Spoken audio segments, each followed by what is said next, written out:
Ou seja, nós como espíritos, diante dessa evolução, quando atingirmos o maior estágio de evolução, voltamos de fato a Deus? Voltamos a Deus sem nos integrarmos em Deus. É isso que eu A gostaria de nossa entender. individualidade permanece sempre, porque a velha teoria panteísta, que vigeu durante um largo período, era fascinante, mas nossa luta toda para desaparecermos no cosmo, no coletivo da própria divindade, tiraria de nós o motivo para lutar. Nós sempre manteremos a nossa individualidade, libertando-nos das máscaras, das personalidades que vivenciamos, para viver o reino de Deus em nós e jamais atingirmos o estado de Deus, porque é a causa cáusica do universo. Por que quando a gente se refere a Deus, se refere a seu reino? Por que um reinado? Esse reinado por cada tradição. Todos os povos viviam sempre sob a tutela de um rei, de um grande magistrado. E então a terra era um reino material. E Jesus vem e procura dizer que além desse reino material, existe um outro, mas não somente Jesus, Krishna, Maomé, Buda e tantos outros através dos milênios, para que nós pudéssemos perceber que estamos em um proscênio que vai mudar. A vida transitória é uma imensa necessidade, mas como o próprio nome diz, ela se desgasta, porque tudo aquilo que tem uma construção biológica se desintegra pela falta, pelo desgaste da vitalidade, até o momento das transformações moleculares, a morte biológica. Então nós abandonamos essa indumentária e voltamos àquele reino espiritual. Allan Kardec chama um estado de erraticidade, em que nós estaremos errantes, no bom sentido da palavra, no mundo espiritual, que é o nosso mundo causal. E Allan Kardec ainda foi mais preciso. Mesmo que não houvesse o mundo físico, haveria um mundo espiritual, é o mundo da energia, porque o espírito é uma energia pensante que Deus elaborou para poder planificar a própria criação. Quando nós chegarmos a esse ponto, né, de nos unirmos, de voltarmos a esse reino de Deus, né, e mantendo a nossa individualidade, a gente ainda volta na Terra? A terra já estará muito modificada. As velhas tradições, desde a revolução da palavra de Jesus no sermão profético, em Marcos 13, quando ele tem a antevisão da destruição do templo, de todos esses fenômenos que têm acontecido no planeta nos últimos 2000 anos, ele se refere a uma grande mudança, à guerra do Armagedon, que está no Apocalipse de João e também das profecias bíblicas. Allan Kardec e os espíritos estabeleceram que a Terra ainda é um mundo primitivo. Na escala de evolução dos mundos, o planeta é primitivo porque aqueles que o habitam somos primitivos. Mas à medida que nós evoluímos, também o planeta evolui e deixa de ser um mundo de provas e de expiações para tornar-se um mundo de regeneração. Nós estamos vivendo esse momento da grande transição, da transição dos valores inadequados para a busca dos valores reais. Temos uma necessidade hoje de valores éticos que possam resistir à onda do desequilíbrio, a todas as manifestações da desordem, do caos que se estabeleceu na Terra transitoriamente como efeito da grande mudança. Então, logo nós estaremos no mundo superior, a Terra também será modificada.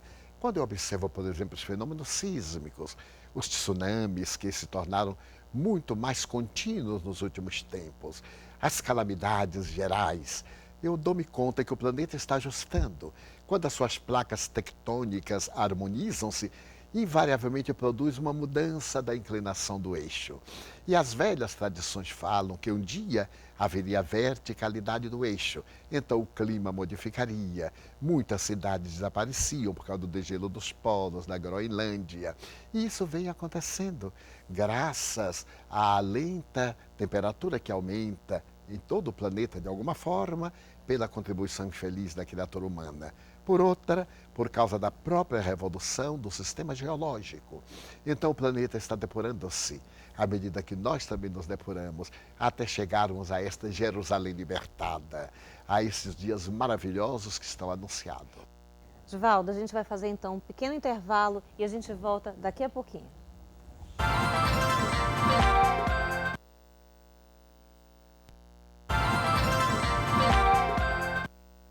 E no Perfil Opinião de hoje, nós trouxemos para vocês um dos maiores líderes espíritas, médiuns espíritas da atualidade, Divaldo Franco, que também é um dos maiores divulgadores da própria doutrina. Divaldo, nós falávamos a respeito da evolução do ser humano e, ao mesmo tempo, da evolução do nosso planeta Terra aqui. E aí me ocorreu uma passagem em que Jesus diz, né, que a casa do Pai tem muitas moradas. Eu gostaria de entender isso à luz da doutrina espírita. No Evangelho de João, no capítulo 14, versículo 1, ele diz quase sem propósito: credes em Deus, crede também em mim. Na casa de meu Pai há muitas moradas. Essa colocação de Jesus é de uma atualidade espetacular, porque à época pouco se conhecia de astronomia. Havia naturalmente a presença da astrologia, e era claro, conheciam-se os planetas, as estrelas, talvez alguns satélites e cometas, e nada mais. Quando nós vemos hoje, por exemplo, Sir James Jeans, o astrofísico inglês, dizer que nós estamos em uma galáxia com 200 bilhões de estrelas, e que em nosso cosmos existe exatamente 100 milhões de galáxias. E o telescópio Hubble diariamente nos mostram o momento em que os buracos negros absorvem galáxias e da poeira das estrelas nascem outras galáxias, a casa do Pai, o universo, tem muitas moradas. Porque a nossa presunção de crer que somente a Terra seria habitada, desde que a Terra vem de uma nebulosa de gases incandescentes, que é o fenômeno natural daquele Big Bang há 14 bilhões de anos, é óbvio que os elementos que se encontram na Terra também estejam nessa imensa casa de Deus. E é claro que essa casa tem uma graduação. A Terra é um planeta inferior, mas existem planetas de regeneração, planetas superiores, planetas celestes, digamos numa linguagem tradicional. Então a colocação de Jesus fala do que a doutrina espírita chama a pluralidade dos mundos habitados, não apenas a Terra. Dir-se-á, mas os habitantes serão todos como nós, muito difícil de avaliar-se. Quando eu vejo, por exemplo, batráquios e peixes, eu não podia conceber, caso não os visse, que alguma forma de vida animal pudesse respirar, senão através dos pulmões. Então, na casa do Pai tem muitas moradas, sim. E nós vamos evoluindo através dessas imensas moradas até o estado final. O senhor quer dizer com isso que quando nós reencarnamos, não necessariamente reencarnaremos na Terra de novo? Sem dúvida. E Allan Kardec perguntou isso aos espíritos, alguns deles que teriam vindo de outros planetas. Hoje nós estudamos esta realidade, considerando que em determinado período da Terra vieram os emigrados do sistema de Capela. Aquilo que o Evangelho fala, ou a Bíblia fala, numa linguagem muito bela, sobre Lúcifer, que foi para o exílio, foi para os infernos, porque rebelou-se contra Deus. É um mito figurativo, mas que tem uma realidade muito grande. Segundo as tradições esotéricas e até espíritas, nesse sistema, os espíritos atingiram tal nível de inteligência que se ensoberbeceram e rebelaram-se. Então, porque desrespeitaram as leis cósmicas, eles vieram sintonizar com o planeta inferior, que foi o planeta terrestre. Quando estava naquele processo do Homo sapiens, chegando aos seus primeiros instantes, e eles vieram para este exílio que era um verdadeiro inferno. Sair de uma região paradisíaca para vir para um planeta primário era realmente o degredo. E aqui então eles formaram as primeiras civilizações, a Índia, a China, Israel, também o Egito, e ainda esses capelinos nos deram lições de uma evolução incomparável. Quando eu vejo, por exemplo, as pirâmides, a esfinge de Gizé, todo aquele período faraônico, a época que hoje os mais estudiosos de engenharia estão tentando compreender como foram criadas aquelas pirâmides monumentais e depois os mistérios, entre aspas, do pensamento egípcio-indiano, a visão a respeito da vida subatômica que vamos encontrar nos filósofos pré-socráticos. Temos que convir que esses espíritos não seriam terrícolas. Neste momento, acreditamos que de alguma constelação, possivelmente do Touro, provavelmente das Pleiades, talvez de Alcíone, venham também espíritos belos, agora não mais em exílio, para promover o progresso da Terra.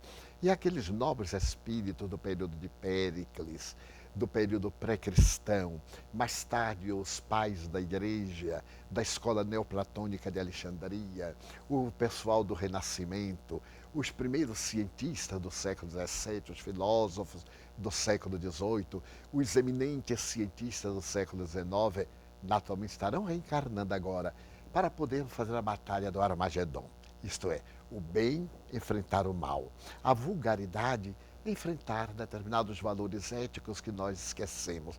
Quando vemos a sexolatria, o erotismo, como sendo essencial para a vida, o desgaste, o menosprezo pelo corpo, ou então a cultura exclusiva do corpo, em detrimento de outros valores, não censuramos, é absoluto, mas nos chama a atenção porque isso é tão fugaz, é tão ilusório, diante de outras realidades transcendentais. A drogadição, a violência. Como conceber-se um nível de cultura, de tecnologia de ponta, de comunicação virtual e a violência, ainda nos estágios primários da vida tribal, nós temos necessidade de uma mudança. Concomitantemente, já encontramos muitos outros valores. As pessoas me dizem, mas a Terra está evoluindo. Não vejo progresso moral. Sim, há muito progresso moral. Quando vejo a ecologia, quando vejo as pessoas do Greenpeace, né? E todos eles dedicados ao bem, quando vejo cientistas infectologistas trabalhando na busca de uma vacina para poder solucionar o drama da AIDS e de outras pandemias, quanto amor. Quando me recordo de Chico Xavier e de milhares de anônimos, não somente aqueles que se tornaram brilhantes para a sociedade, mas os anônimos que pontificam no bem, as mães abnegadas, os pais estoicos, os filhos corajosos, os cidadãos que acreditam na humanidade. Então estamos no limiar da nova era.